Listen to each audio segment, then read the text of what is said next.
directeur de l'IFRI, l'Institut français des relations internationales, spécialiste, alors je vais donner quelques thèmes, spécialiste des risques géopolitiques, des ruptures stratégiques, des guerres hybrides, de la sécurité numérique et plus particulièrement aussi du triangle stratégique Chine, États-Unis, Europe. Nous y reviendrons.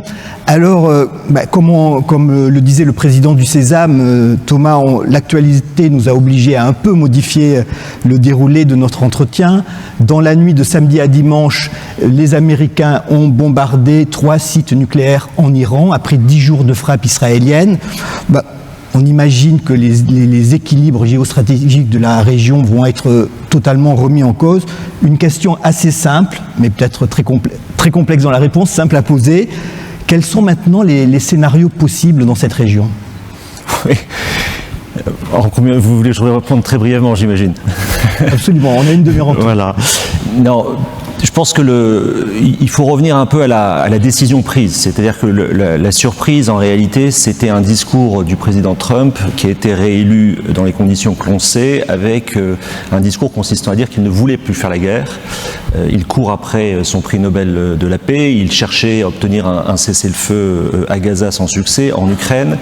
Et au fond, le monde était suspendu à sa psychologie individuelle. C'est-à-dire que après le début des frappes israéliennes la semaine dernière, il a dit dans 15 jours, je prendrai ma décision, et sa décision a été prise comme vous l'avez rappelé. Il faut rappeler que lorsque Trump était à la Maison-Blanche la première fois, il avait autorisé l'exécution du général Soleimani en territoire irakien, lequel général Soleimani avait été l'artisan de ce qu'on appelait l'axe de résistance de l'Iran, c'est-à-dire ce dispositif permettant à la République islamique d'Iran d'assurer sa sécurité et d'exercer une forme d'influence très forte à la fois sur le plan régional et sur le plan plus global.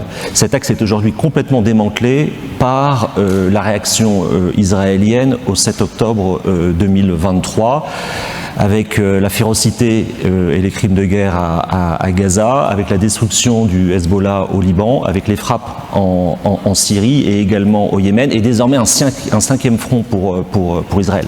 Donc le premier élément, si vous voulez, pour moi, c'est la manière dont le gouvernement Netanyahou a réussi à attirer vers lui Donald Trump. C'est l'élément principal de surprise. La deuxième réflexion, peut-être plus pour répondre à votre perspective de scénario, c'est le scénario du chaos en réalité qui s'annonce, parce que la supériorité militaire israélienne, soutenue désormais par les États-Unis, ne se traduit pas à ce stade par la moindre perspective politique. Et si on se réfère à des exemples relativement récents, quand on détruit un programme nucléaire, généralement, le pays dont le programme a été détruit se porte très mal ensuite. Prenez l'exemple de l'Irak au début des années 80 avec la destruction par l'aviation israélienne du complexe d'Osirak. Prenez l'exemple du programme nucléaire syrien en 2007, toujours par Israël, et la suite bien connue pour la Syrie. Et donc les perspectives effectivement pour l'Iran, il y a évidemment la perspective du fait que le régime va se défendre, et donc il faut s'attendre à des attentats terroristes, il faut s'attendre à des frappes balistiques puisque ça reste le principal arsenal. Mais sur le moyen terme, je pense qu'on rentre dans une période très chaotique en Iran, et donc le scénario principal que je vois, c'est une suprématie militaire probablement reconfirmée régulièrement, sans visibilité politique à ce stade. On voit aujourd'hui que le débat évolue très très vite. On parle aujourd'hui de faire chuter le régime iranien. C'est une incertitude supplémentaire. Ce serait une incertitude supplémentaire ? Oui, enfin, le régime change, si vous voulez, en bombardant les gens, on peut avoir des doutes. C'est-à-dire, je pense qu'il faut distinguer le rejet par une partie très importante de la société iranienne du régime des Mollahs et de la République islamique d'Iran, dans sa phase aussi de prosélytisme et dans la construction de son influence extérieure via l'axe de la résistance que je mentionnais. Mais il ne faut pas écarter aussi le très fort nationalisme iranien et le fait que, quel que soit le régime, le programme nucléaire iranien, il ne date pas de la République islamique d'Iran, il date de la période du Shah. Et donc tout laisse à croire que, quelle que soit l'issue, si on est dans une solution nationale en Iran, il y aura une volonté de poursuivre le programme nucléaire. Pourquoi ? Parce que ça montre bien que quand on est dépourvu de ce type d'armement, eh bien on est dans une situation de très grande vulnérabilité. Et ça sera aussi un encouragement, à mon sens, à la prolifération pour d'autres régimes. Alors, ces événements vont avoir un impact très fort sur le commerce international. On commence à parler d'Ormuz. C'est quoi votre analyse? Quels sont les points stratégiques à suivre aujourd'hui? Ormuz, j'imagine. En ce qui concerne le commerce international, je crois qu'il faut distinguer l'approche globale, c'est-à-dire qu'on a un commerce international, lorsqu'on regarde les tendances à horizon 2030, qui va continuer à croître, un peu moins de 3% par an, ce sont les prévisions. Donc ça donne souvent une lecture, je dirais, très, très globale des choses et très basée sur les flux, en volume. En revanche, le commerce international, il faut aussi le regarder de manière plus tangible, et en particulier devant un public comme celui de ce matin, c'est-à-dire que ce sont aussi des transporteurs, des infrastructures portuaires, du tangible en réalité. Et ça, c'est en train de changer de main, on pourra y revenir. C'est-à-dire, je pense que de manière très globale, il y a un passage de relais peut-être qui se fait sur l'aspect tangible du commerce international dans ces infrastructures. Pour le dire rapidement, une montée en puissance de la Chine qui se confirme. Et puis ensuite, vous avez effectivement des focus plus régionaux à avoir. La situation à Ormuz est très préoccupante. Cela étant, la capacité de l'Iran aujourd'hui à bloquer le détroit d'Ormuz est à mon avis limitée, et surtout l'intérêt à le faire, c'est une voie d'exportation et donc une source de revenus à laquelle la Chine est très attachée. L'intérêt pour le faire n'est pas évident, si ce n'est peut-être ce qui n'est pas complètement à exclure, une perspective suicidaire de la part du régime. Et si on regarde ensuite les autres points régionaux, il y a eu effectivement, après octobre 2023, la situation en mer Rouge, c'est-à-dire le soutien apporté aux Houthis, à la cause palestinienne, avec le fait de frapper et de viser un certain nombre de bâtiments, sauf les bâtiments chinois, sauf les bâtiments russes, ce qui montre bien que vous avez des zones désormais, là aussi sur un plan physique, qui sont beaucoup plus compliquées à aborder en termes de commerce international. La mer Rouge en est un exemple. Mais ce qui est aussi frappant, c'est la capacité de ce commerce, sa plasticité, c'est-à-dire à se redéployer et à éviter les points de blocage précédemment mentionnés.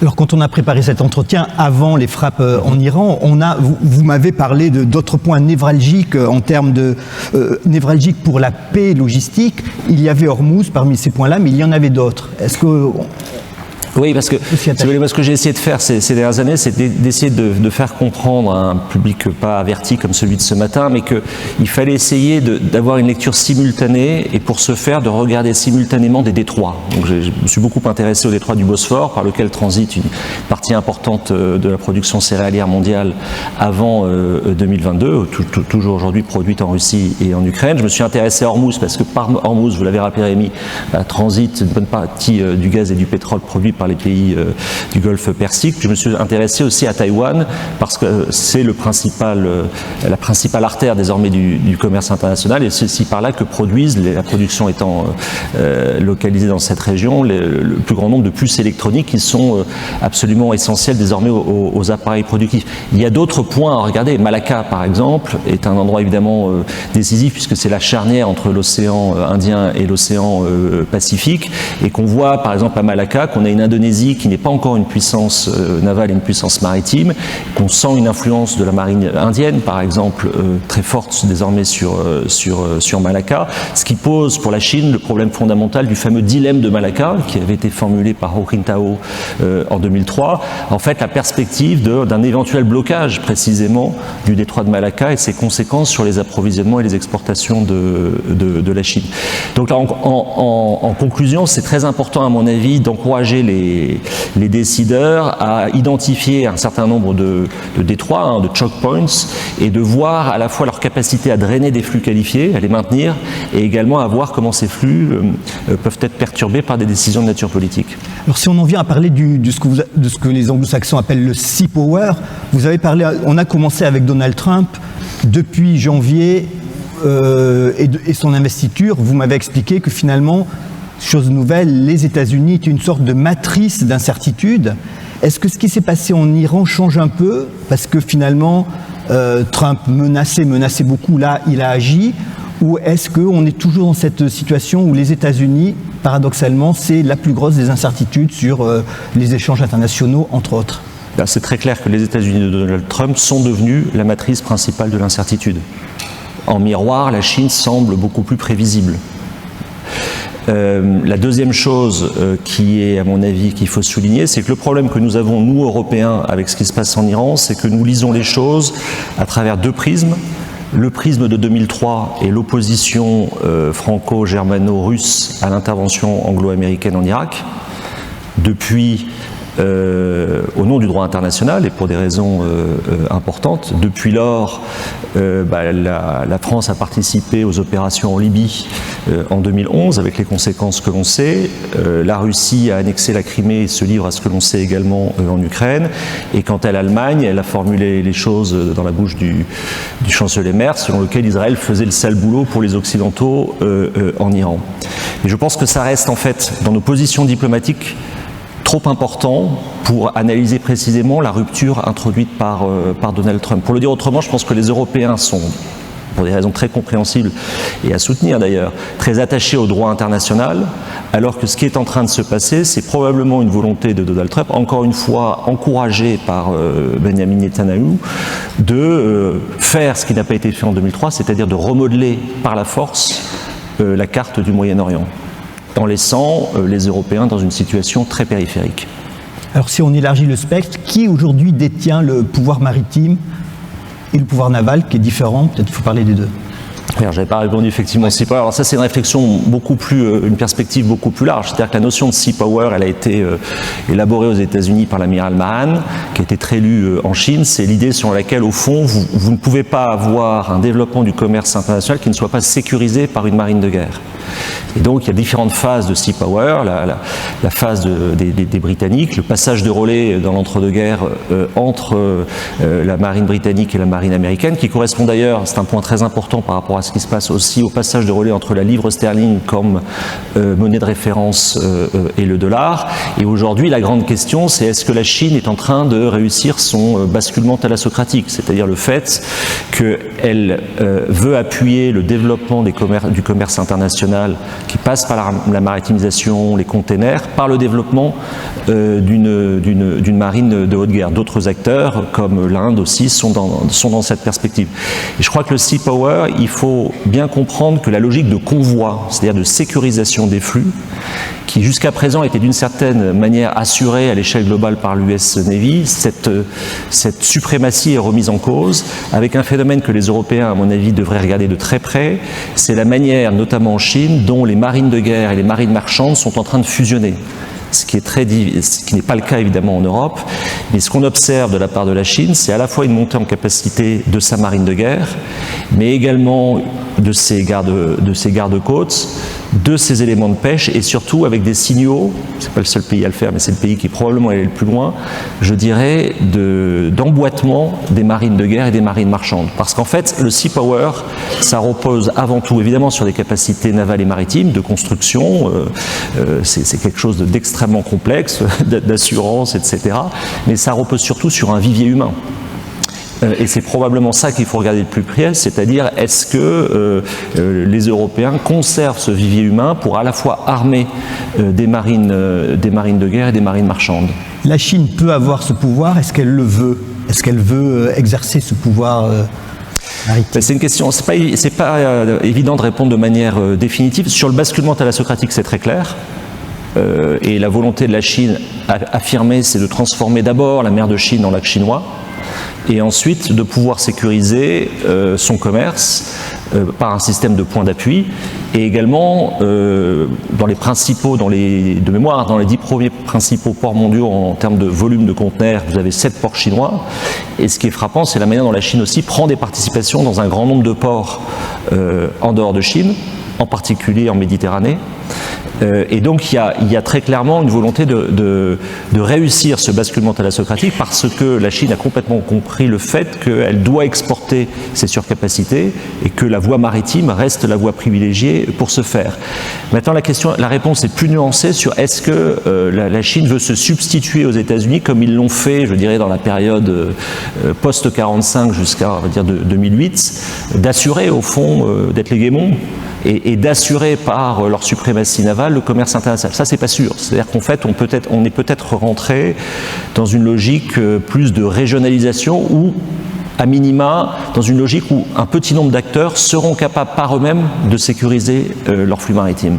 Vous parlez de monde multipolaire sans multilatéralisme.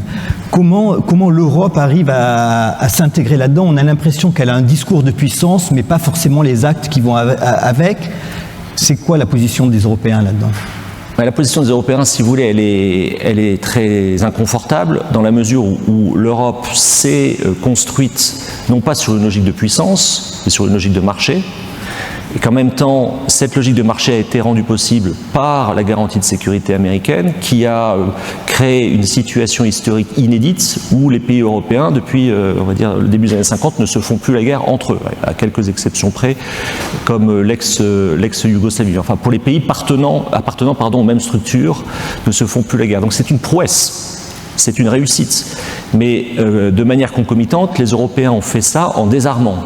Et aujourd'hui se retrouvent dans un monde où leurs principaux compétiteurs réarment depuis une génération, alors que eux désarment depuis 2 générations.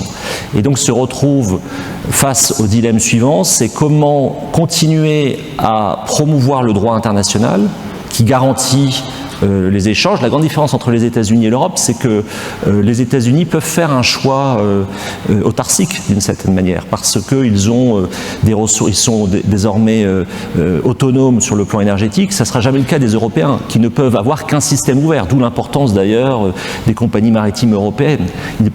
Leur économie ne peut fonctionner que dans un système ouvert. Or, ils l'ont fait fonctionner en se reposant sur la garantie de sécurité américaine. Regardez par exemple la question des Houthis. Qui a traité militairement les Houthis? Ce ne sont pas les Européens, à de très rares exceptions, ce sont les Américains et les Britanniques.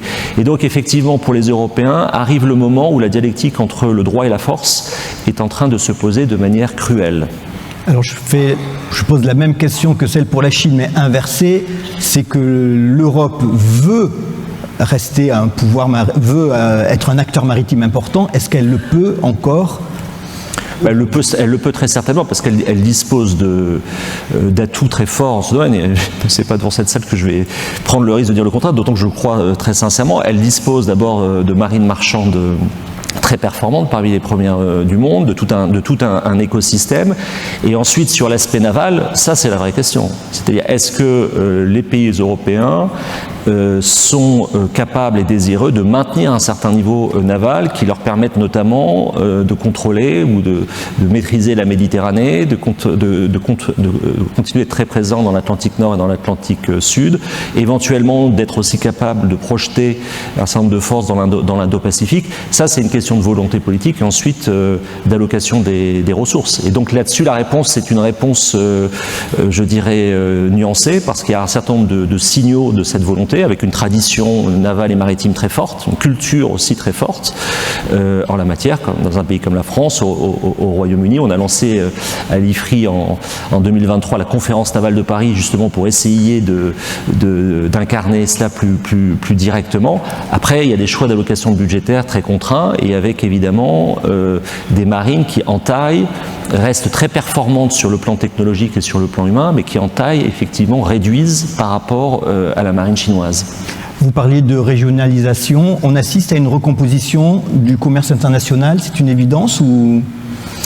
C'est difficile là aussi de répondre de manière, je dirais, catégorique, parce que en tendance, comme je l'ai indiqué, il va continuer à croître. Après, il y a ce qu'on appelle aussi il y a le matériel et l'immatériel, c'est-à-dire qu'on est aussi dans un moment important, la tertiarisation des appareils productifs, notamment en Europe et aux États-Unis, fait qu'une partie du commerce international, ce sont aussi des échanges de données, donc c'est un niveau de complexité supplémentaire, mais sur le tangible, en fait sur le container, on va dire, sur le porte-container, on reste dans une logique de croissance. Après, les scénarios effectivement peuvent être des scénarios plus de régionalisation à mesure que l'on lit davantage précisément commerce et sécurisation de ce commerce. C'est-à-dire, je pense qu'on rentre dans une ère où, pour les Européens, l'idée sur laquelle le commerce, d'une certaine manière, était sur une croissance inexorable et demander des efforts de sécurisation très limités, est en train de changer. C'est-à-dire que le commerce va continuer, mais probablement le coût et l'effort en termes de sécurisation des flux va aussi augmenter. D'accord.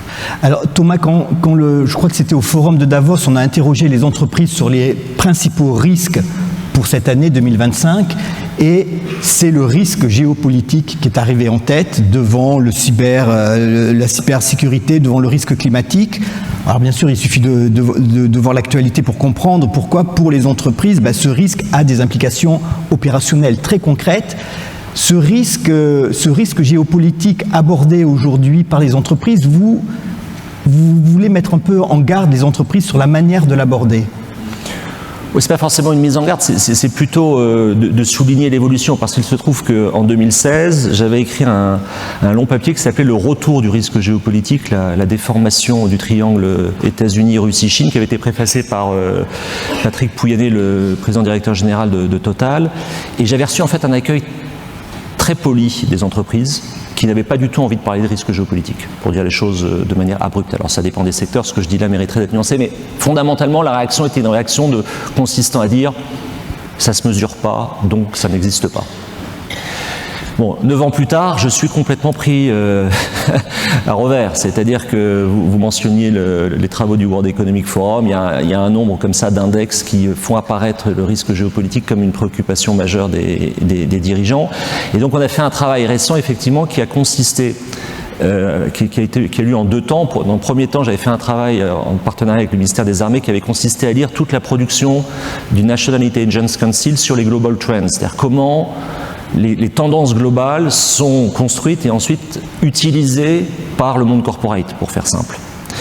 Et on a fait un deuxième travail qui a consisté à lire toute la production des cabinets de conseil en stratégie et des cabinets d'audit sur le risque géopolitique. C'est une production qui en gros commence à partir de 2018. Donc on a tout lu. Et c'est intéressant parce que ça traduit une forme d'état d'esprit du monde corporate. Donc ça a le mérite de montrer qu'effectivement l'ère de la mondialisation dite heureuse ou naïve, ça dépend le terme qu'on utilise, est vraiment révolue. Et aussi, c'est aussi intéressant, venant de la communauté stratégique et d'un institut de recherche et de débat comme l'IFRI, de voir les biais de cette production. Ils sont de 3 ordres. Le premier, c'est que vous êtes sur des travaux, au fond, cette production par les cabinets, si vous voulez, les cabinets de conseil et de lead, vous pouvez les présenter, si je cherche un peu provocateur, comme les commissaires politiques de la mondialisation. Et vous les sentez très déstabilisés parce que cette mondialisation est en train de changer de cours, à la fois dans son orientation et également dans la valeur qu'on lui donne. Mais ce qui est très frappant dans cette production, c'est 3 choses. D'abord, c'est que de la linéarité, précisément c'est appuyé sur les global trends, donc vous tirez des courbes et vous dites, bon ben voilà, l'Inde va être la 3e économie mondiale à l'horizon 2030, et donc, mais jamais sur l'intentionnalité. C'est-à-dire que Poutine n'a aucun intérêt à envahir l'Ukraine en 2022, c'est écrit noir sur blanc dans à peu près tous ses rapports, et pourtant il le fait. Donald Trump n'a aucun intérêt à déclencher une guerre commerciale, et pourtant il fait le Liberation Day. Xi Jinping n'a a priori aucun intérêt à faire une opération sur Taïwan. Donc l'intentionnalité. Et nous, notre métier, c'est précisément de nous intéresser à l'intentionnalité. C'est-à-dire qu'en fait, peut-être qu'on l'a oublié en Europe, mais certains ont des plans et cherchent à les mettre en œuvre. Et la deuxième chose, c'est que cette production passe complètement sous silence, à mon avis, un aspect très important et probablement très vu par les participants à cette journée, qui sont les flux illicites. C'est-à-dire qu'on a une vision de la mondialisation qui, par définition, est vertueuse. Or, une partie très importante de la mondialisation, ce sont aussi les flux illicites. Et puis la troisième chose, c'est que vous sentez un embarras dans cette production pour traiter de 2 sujets pourtant essentiels. Le risque Chine, pour le dire autrement, Taïwan n'existe pas dans cette production, ou n'existe plus. Et puis les États-Unis, qui sont devenus effectivement, comme on l'indiquait précédemment, la principale matrice de l'incertitude.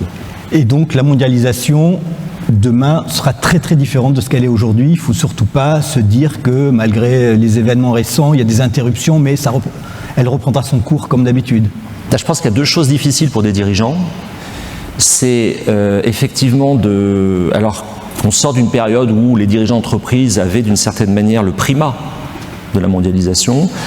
Il y a un retour du politique et du stratégique de manière très directe, avec des décisions de nature stratégique comme celle de ce week-end ou comme celle du 7 octobre qui changent en fait une situation. Et ça, c'est difficile pour des dirigeants qui ont été façonnés au fond par le primat des relations économiques sur les relations politiques, de comprendre que ça se modifie.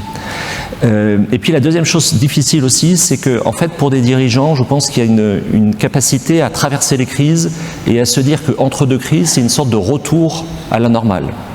Or, ça c'est un point analytique très contestable, enfin c'est celui que je défends et on organise des travaux dans cette direction à l'IFRI, c'est que je pense que nous sommes face à une rupture d'ordre, au sens où la hiérarchie, et le capitalisme global pour fonctionner a besoin d'une hiérarchie, la hiérarchie est en train de se modifier de manière très rapide, c'est-à-dire que le rapport entre dirigeants et dirigés est en train de se modifier, entre dominants et dominés de la mondialisation est en train de se modifier, et globalement aux dépens des Européens.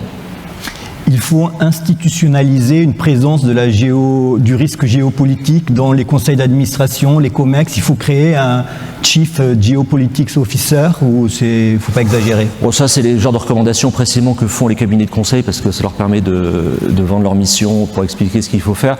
Moi, j'avoue, je n'ai pas tellement de religion à la matière, si ce n'est qu'à mon avis, ce qui me semble le plus important, c'est pour toute organisation de s'interroger sur sa manière, son dispositif en fait, et le métabolisme de son dispositif d'analyse et de prévision.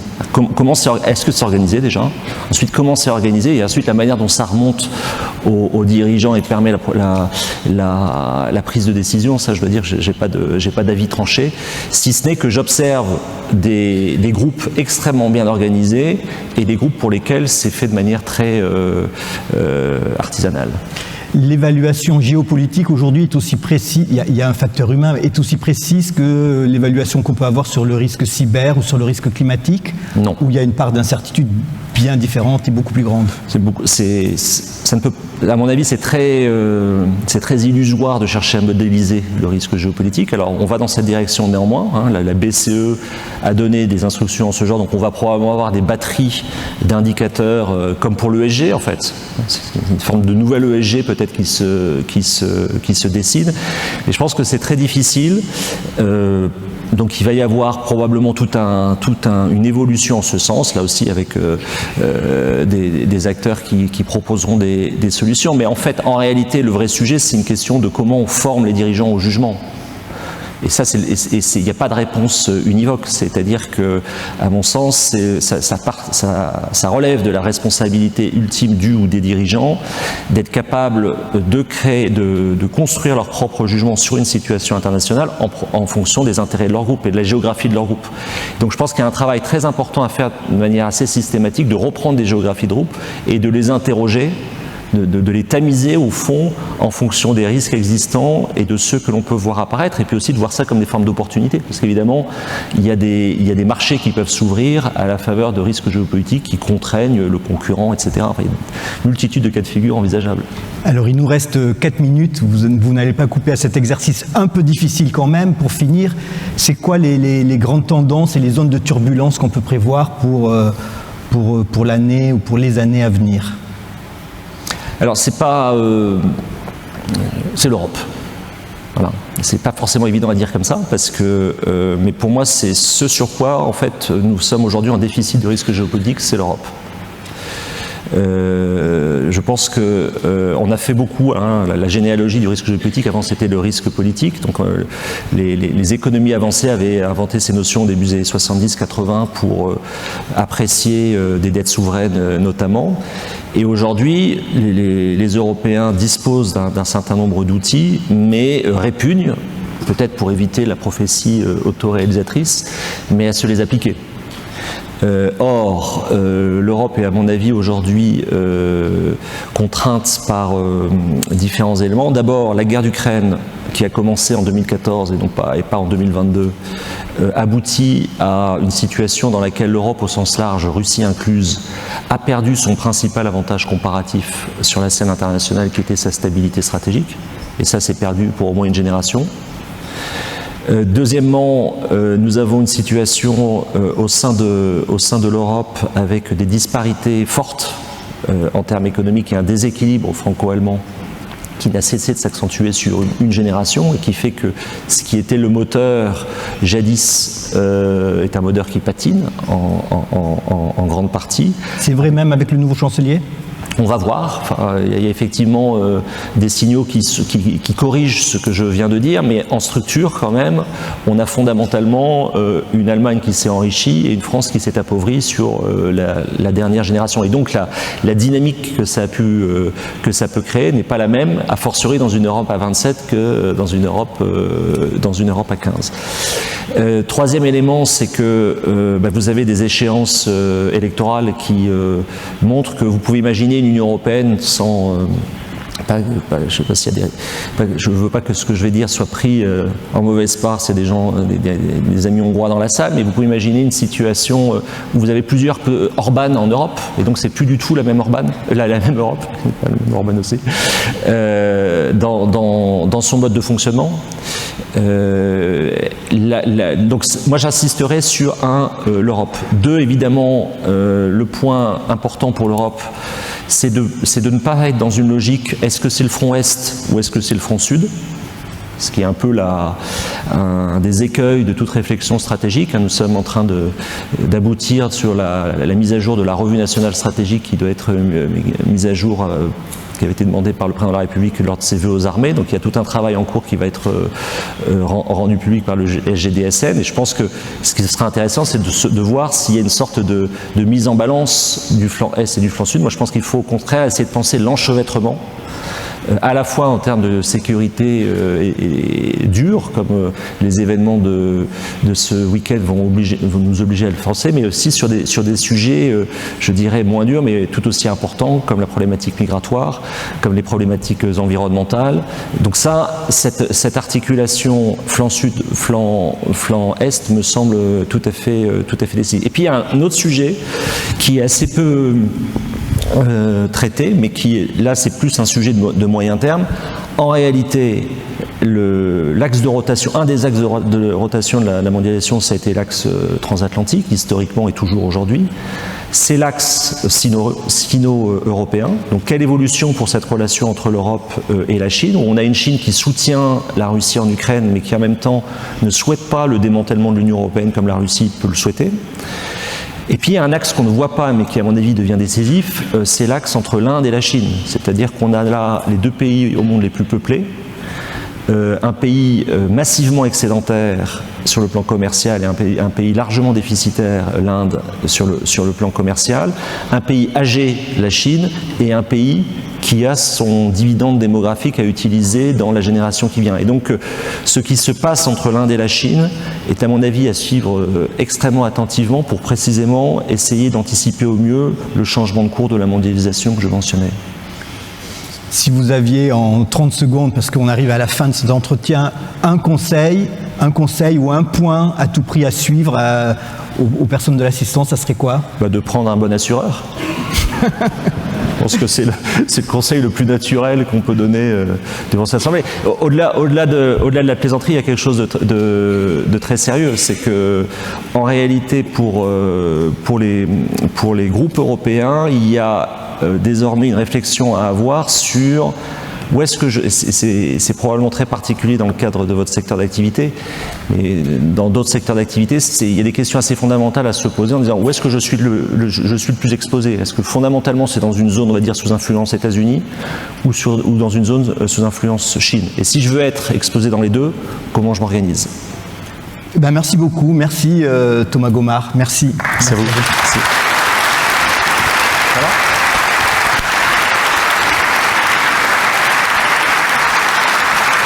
Merci.